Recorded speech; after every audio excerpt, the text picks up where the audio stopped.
शुरुआत में हम 3 लोगों को देखते हैं जिन्होंने व्हाइट कलर के एक बेबी ऑक्टोपस को पकड़ा हुआ है। तब उनमें से एक आदमी उस बेबी ऑक्टोपस को मारने लगता है, लेकिन वहाँ पर खड़ा हुआ उसका दोस्त फिंग उसे ऐसा करने से मना कर देता है और उस बेबी ऑक्टोपस को अपने साथ ले जाता है। फिर जब एक लड़की जीमो को इस बारे में पता चलता है तो वो उस बेबी ऑक्टोपस को देखने के लिए यहाँ पर आती है। असल में जीमो फिंग की फ्रेंड होती है जो कि एक साइंटिस्ट भी होती है। उसे देखने के बाद जीमो फिंग से कहती है कि ये कोई नॉर्मल ऑक्टोपस नहीं है, इसीलिए फिंग तुम इसको सेल मत करना। जिस पर फिंग जीमो की बात मान जाता है। इसके बाद हम एक बीच का सीन देखते हैं जहाँ पर अचानक से एक जायंट ऑक्टोपस आ जाता है और वहाँ पर आई हुई एक लड़की को पानी में नीचे खींच लेता है। तब ये देखकर बीच पर आए सारे लोग वहाँ से भागने लगते हैं, लेकिन फिर भी वो जायंट ऑक्टोपस उनमें से बहुत सारे लोगों को मार देता है। नेक्स्ट सीन में हमें एक आदमी लिन दिखाया जाता है जो कि बायोटेक्नोलॉजी लैब का ऑनर होता है। यहाँ पर उसे कुछ लोगों ने किडनैप किया होता है, लेकिन फिर एक आर्मी ऑफिसर अपने कुछ साथियों के साथ यहाँ पर आता है और इन सभी लोगों को मारने के बाद लिन को बचा लेता है। फिर वो आर्मी ऑफिसर लिन से पूछता है कि आखिर उन लोगों ने तुम्हें किडनैप क्यों किया था, जिस पर लिन कहता है कि शायद उन्हें मेरे एक्सपेरिमेंट्स के बारे में पता चल गया होगा। अगले सीन में हमें जीमो दिखाई जाती है जिसकी लैब से एक्सपेरिमेंट्स के सारे सैंपल गायब थे, लेकिन तभी वहाँ वही बायोटेक लैब का ऑनर लिन आता है और वो जीमो को एक जीन म्यूटेशन प्रोजेक्ट पर काम करने के लिए ऑफर देता है, लेकिन जीमो उसकी ऑफर लेने से इनकार कर देती है क्योंकि उसे इस तरह की चीजें पसंद नहीं थी। लेकिन तभी लिन जीमो से कहता है कि अगर तुम इस प्रोजेक्ट को कंप्लीट करने में मेरी हेल्प करोगी तो मैं तुम्हारे पूरे 5 साल के एक्सपेरिमेंट्स को कवर करूंगा। इसके बाद हम देखते हैं लिन को जो कि जीमो के फ्रेंड फिंग से मिलता है और वो व्हाइट ऑक्टोपस के बदले में उसे बहुत सारे पैसे ऑफर करता है, लेकिन फिंग इस ऑफर को लेने के लिए साफ मना कर देता है और इतनी ही देर में जीमो भी वहाँ पर आ जाती है जहाँ फिंग फौरन उसे मिलने के लिए चला जाता है। यहाँ पर जीमो फिंग से कहती है कि तुमने कल बीच वाले अटैक के बारे में तो जरूर सुना होगा, यानी जहाँ पर एक जायंट ऑक्टोपस ने अटैक कर दिया था और मुझे लगता है कि ये चीज उस व्हाइट ऑक्टोपस से जुड़ी हुई है जो कि तुम्हारे पास है, इसीलिए तुम्हें उसे पानी में छोड़ देना चाहिए और आजाद कर देना चाहिए। तो फिंग जीमो से कहता है अरे ऐसा कुछ नहीं है, सिर्फ तुम्हारा वहम है, ये एक एक्सीडेंट भी तो हो सकता है ना, इसीलिए मैं नहीं करूँगा उसे आजाद, मैं उसे पानी में नहीं छोड़ूंगा बल्कि अपने पास ही रखूंगा। तब इस बात से जीमो नाराज होकर गुस्सा करते हुए वहाँ से चली जाती है। नेक्स्ट सीन में हमें लिन की असिस्टेंट दिखाई जाती है जो कुछ लोगों से व्हाइट ऑक्टोपस को लाने के लिए कहती है। इसके बाद हम देखते हैं कि जीमो लिन के लिए काम करने को तैयार हो गई है, लेकिन तभी पानी में सैटेलाइट्स के थ्रू कोई चीज इन्हें डिटेक्ट होती है जो कि असल में कोई और नहीं बल्कि वही जायंट ऑक्टोपस होता है। फिर उन्हें पता चलता है कि वो जायंट ऑक्टोपस फिंग के रेस्टोरेंट के पास जा रहा है। तब ये देखकर जीमो फौरन वहाँ जाने के लिए निकल जाती है। उधर हम देखते हैं जायंट ऑक्टोपस को जो पानी से बाहर आ गया है, जिसे देखकर वहाँ पर आए सारे लोग काफी डर जाते हैं और वहाँ से भागने लगते हैं। लेकिन अब जायंट ऑक्टोपस इन लोगों पर अटैक करने लगता है और वो सभी लोगों को मार कर काफी बुरी तरह से इंजर्ड करने लगता है। तब ये देखकर फिंग फौरन अपने दोनों दोस्तों के साथ मिलकर उसे रोकने की कोशिश करता है, लेकिन वो साइज में इतना बड़ा था और खतरनाक था कि उसे रोकना इम्पॉसिबल था। लेकिन तभी कोई इसी दौरान चुपके से फिंग का ट्रक लेकर वहाँ से भागने की कोशिश करता है और उसी ट्रक में फिंग ने व्हाइट ऑक्टोपस को रखा हुआ था। तब ट्रक को वहाँ से जाता हुआ देखकर जायंट ऑक्टोपस को बहुत गुस्सा आ जाता है। वो इतना अग्रेसिव हो जाता है कि फिंग के पूरे रेस्टोरेंट को ही तोड़ देता है। मगर इतनी ही देर में जीमो भी वहाँ पर आ जाती है जहाँ फिंग इसके साथ बैठकर अपने ट्रक का पीछा करने लगता है। फिर वो किसी तरह करके अपने ट्रक पर चढ़ जाता है जहाँ वो ड्राइवर को ट्रक से बाहर फेंककर ट्रक पर अपना कंट्रोल कर लेता है। लेकिन इसी दौरान गाड़ी का बैलेंस खराब होने की वजह से जीमो की गाड़ी एक ट्री से टकरा जाती है, लेकिन इस एक्सीडेंट में जीमो को कुछ नहीं होता, उसकी जान बच जाती है। अगले सीन में हम देखते हैं कि जीमो फिंग को अपने घर लाती है जहाँ हम नोटिस करते हैं कि फिंग काफी अपसेट है क्योंकि उसका पूरा रेस्टोरेंट डिस्ट्रॉय हो गया था और मुसीबत की बात तो ये है कि इसके ऊपर बहुत सारा कर्ज है।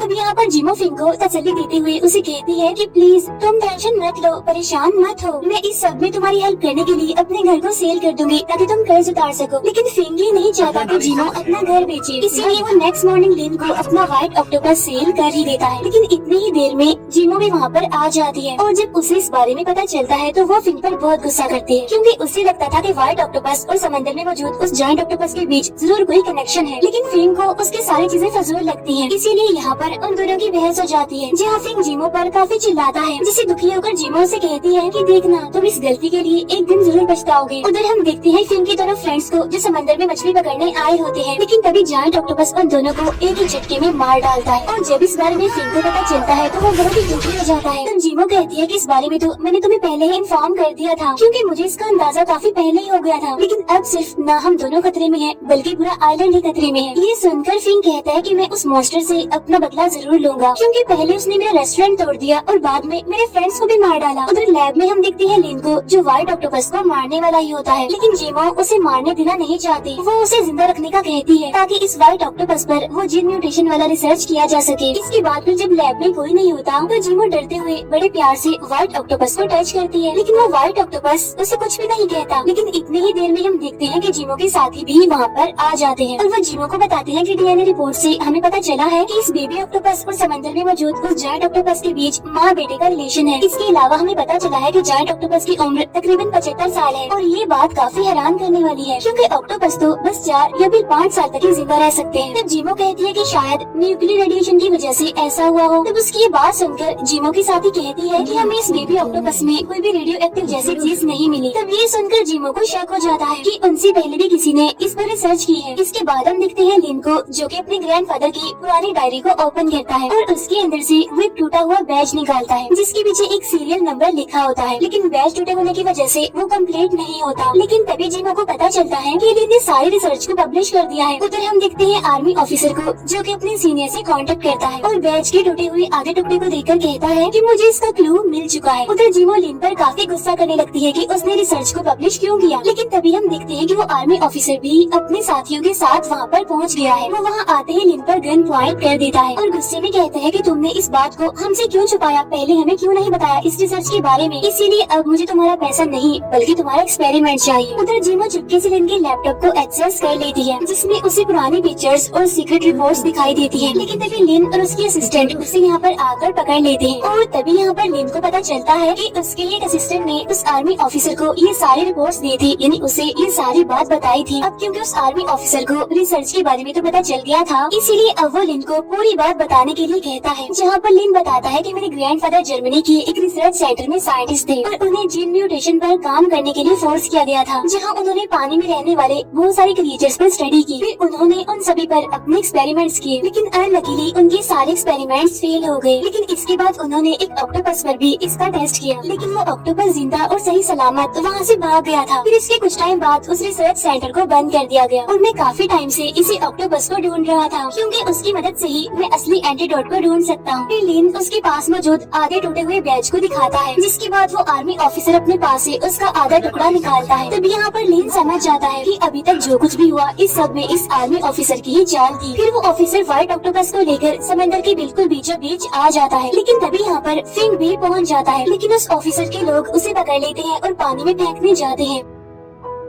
लेकिन तभी वो बेबी ऑक्टोपस उसे समंदर में गिरने से पहले पकड़ लेता है, जहाँ फिंग एक शार्क का खाना बनने से बच जाता है। अब क्योंकि बेबी ऑक्टोपस ने फिंग की जान बचाई थी, इसीलिए उन दोनों की यहाँ पर दोस्ती से होने लगती है। लेकिन इसी टाइम जायंट ऑक्टोपस वहाँ पर आ जाता है और ऑफिसर के लोग उसे रोकने के लिए लगातार उस पर फायरिंग करने लगते हैं। उधर जिमो फिंग को ऊपर खींच लेती है और बेबी ऑक्टोपस को भी केज से निकालकर पानी में फेंककर उसे आजाद कर देते हैं। लेकिन तभी ये लोग बेबी ऑक्टोपस पर भी गोलियां चलाने लगते हैं, जिसके बाद बेबी ऑक्टोपस नीचे पानी में चला जाता है। तब ये देखकर जायंट ऑक्टोपस उन पर बहुत गुस्सा आता है और वो उन पर अटैक करने लगता है। लेकिन तभी वो ऑफिसर उस पर ही खतरनाक अटैक करता है, जिससे जायंट ऑक्टोपस मरता तो नहीं, लेकिन वो वहाँ से चला जाता है। लेकिन फिर थोड़ी ही देर के बाद वो उनकी शिप पर दोबारा अटैक करके पूरी शिप को ही अपने कंट्रोल में कर लेता है और इसी वजह से उन सबको समंदर में कूदना पड़ता है। तब ये लोग तैरते हुए किसी तरह किनारे पर आ जाते हैं और जायंट ऑक्टोपस समंदर में पूरी तरह उनकी शिप को डुबा देता है। इसके बाद लिन अपने ग्रैंडफादर की बनाई हुई मैप का यूज करता है और उसे फॉलो करते हुए वो उन सबको एक केव के पास लाता है और इसके अंदर ही वो सीक्रेट रिसर्च बेस है, यानी जहाँ पर इसके ग्रैंडफादर एक्सपेरिमेंट्स किया करते थे। केव में जाने के बाद ये लोग अंदर आगे बढ़ते हैं, लेकिन तभी जायंट ऑक्टोपस भी इनका पीछा करते करते वहाँ पर आ जाता है। थोड़ा आगे जाने पर ये लोग रेस्ट करने के लिए एक जगह पर रुक जाते हैं, लेकिन तभी जायंट ऑक्टोपस वहाँ पर आकर इन पर अटैक कर देता है, जहाँ ये लोग एक बार फिर से उस पर लगातार फायरिंग करने लगते हैं। मगर फिर भी जायंट ऑक्टोपस इनके बहुत सारे लोगों को मार गिराता है और बस इतने ही देर में सबकी हालत खराब हो जाती है। लेकिन फिर भी ये लोग वहाँ की सीक्रेट रिसर्च बेस को ढूंढने में कामयाब हो जाते हैं। उसे ढूंढने के बाद ये लोग उसके अंदर जाते हैं और यहाँ पर ऑफिसर लिन को वो एंटीडोट ढूंढने के लिए कहता है, वो एंटीडोट जिसके ग्रैंडफादर ने ऑक्टोपस को इंजेक्ट किया था। साथ साथ वो जिमो को भी टेस्ट तैयार करने के लिए कहता है। लिन एक जगह पर आता है जहाँ पर बहुत सारे एंटीडोट्स पड़े हुए थे और वो इनमें से असली वाले एंटीडोट को ढूंढने लगता है। उधर ऑफिसर के लोग इस जगह को एक्सप्लोर कर रहे होते हैं, जहाँ उन्हें एक्सप्लोजिव का बहुत सारा सामान मिलता है। लिन ऑफिसर को एक एंटीडोट ला कर देता है, जिससे वो ऑफिसर काफी खुश हो जाता है, क्योंकि इसकी मदद मदद से उसकी आर्मी काफी स्ट्रॉन्ग हो जाएगी। उधर ऑफिसर के लोग हर जगह पर एक्सप्लोजिव लगा देते हैं, जहाँ पर ऑफिसर जीमो से उस एंटीडोट को टेस्ट करने के लिए कहता है, लेकिन जब जीमो उसका टेस्ट करती है तो वो टेस्ट फेल हो जाता है। तब इस बात की वजह से ऑफिसर को बहुत गुस्सा आता है और वो लिन की टांग पर शूट कर देता है और कहता है कि तुमने फिर वही काम किया, एक बार फिर से मुझसे झूठ बोला। लेकिन ठीक उसी टाइम जायंट ऑक्टोपस भी वहाँ पर आ जाता है। तब ये देखकर ऑफिसर के सारे लोग उस पर फायरिंग करने लगते हैं, जिससे जायंट ऑक्टोपस को बहुत गुस्सा आता है और वो भी इनको मारना शुरू कर देता है। जीमो और फिंग लिन को अपने साथ लेकर भागने की कोशिश करते हैं, लेकिन लिन की टांग पर गोली लगने की वजह से वो ज्यादा तेज नहीं भाग पाता। जहाँ अब जायंट ऑक्टोपस भी इनके पीछे ही होता है, मगर वो फिर भी लिन को अकेला नहीं छोड़ते और उसे लेकर एक जगह पर छुप जाते हैं। जायंट ऑक्टोपस ऑफिसर के सारे लोगों को ऑलमोस्ट मार चुका होता है, लेकिन तभी उसी टाइम भागते हुए लिन के ऊपर लोहे की एक काफी भारी चीज गिर जाती है। वो तो पहले ही काफी इंजर्ड था और अब इसकी वजह से उसकी हालत काफी खराब हो जाती है। और तभी यहाँ पर लिन जीमो को असली वाला एंटीडोट देता है, क्योंकि असली एंटीडोट को इसने उस ऑफिसर से छुपा लिया था। क्योंकि अगर ये असली एंटीडोट उसके हाथ लग जाता तो वो इसकी पावर से पूरी दुनिया को डिस्ट्रॉय कर देता। और इतना बताते ही लिन की यहीं पर मौत हो जाती है। फिर फिंग जीमो को यहाँ से उस एंटीडोट को ले जाने के लिए कहता है और खुद वो लेने जाता है एक्सप्लोजिव रिमोट को, लेकिन तभी उसे वो ऑफिसर पकड़ लेता है, जिसके बाद यहाँ पर इन दोनों की लड़ाई होने लगती है। लेकिन यहाँ पर वो ऑफिसर फिंग पर भारी पड़ने लगता है। अब क्योंकि जीमो भी वहीं पर होती है, इसीलिए वो जीमो से असली एंटीडोट को टेस्ट करने के लिए कहता है। फिर फिंग एक्सप्लोजिव रिमोट लेकर सभी एक्सप्लोजिव का टाइमर एक्टिवेट कर देता है 2 मिनट का, यानी यहाँ पर इनके पास बस 2 मिनट का टाइम रह जाता है। तब इस बात के लिए वो ऑफिसर फिंग को बहुत मारता है। उधर जीमो जो उस एंटीडोट को टेस्ट कर रही थी उसका टेस्ट कंप्लीट हो जाता है, यानी यहाँ उनकी रिसर्च सक्सेसफुल हो जाती है और पता चलता है कि यही असली एंटीडोट है। इस बात पर वो ऑफिसर बहुत खुश होता है, लेकिन पीछे से वो जायंट ऑक्टोपस आकर उसे मार डालता है। तब ये देखकर फिंग से वो एंटीडोट ले लेता है और जीमो को लेकर यहाँ से भागने लगता है। लेकिन तभी वहाँ पर लगे सारे एक्सप्लोजिव फटने लगते हैं, जिसकी वजह से ये पूरी जगह डिस्ट्रॉय होने लगती है, जिसकी वजह से ये दोनों यहाँ से भाग जाते हैं और जायंट ऑक्टोपस भी अब इनका पीछा नहीं कर पाता। फिर आगे जाकर ये दोनों अपनी जान बचाने के लिए पानी में कूद जाते हैं। तब दोनों किसी तरह किनारे पर आ जाते हैं, लेकिन फिंग को होश नहीं होती क्योंकि वो बेहोश होता है, जिसे देखकर जीमो काफी दुखी हो जाती है। लेकिन फिर थोड़ी ही देर के बाद फिंग भी होश में आ जाता है। लेकिन तभी हम देखते हैं कि बेबी ऑक्टोपस इन दोनों को वहाँ पर देख रहा था। इसके बाद कहानी में हमें 7 साल बाद का टाइम दिखाया जाता है, जहाँ जीमो और फिंग का बेटा समंदर के किनारे खेल रहा था। लेकिन तभी अचानक से वो पानी में डूबने लगता है, लेकिन बेबी ऑक्टोपस यहाँ पर आकर उसकी जान बचा लेता है। और तभी वहाँ उसके पेरेंट्स जीमो और फिंग भी वहाँ पर आ जाते हैं। फिर बच्चा इनसे पूछता है कि बेबी ऑक्टोपस वाली बात सच्ची थी, यानी जिसकी कहानी आपने मुझे सुनाई थी, जिसने आपकी जान बचाई थी। तब ये सुनकर वो दोनों मुस्कुराने लगते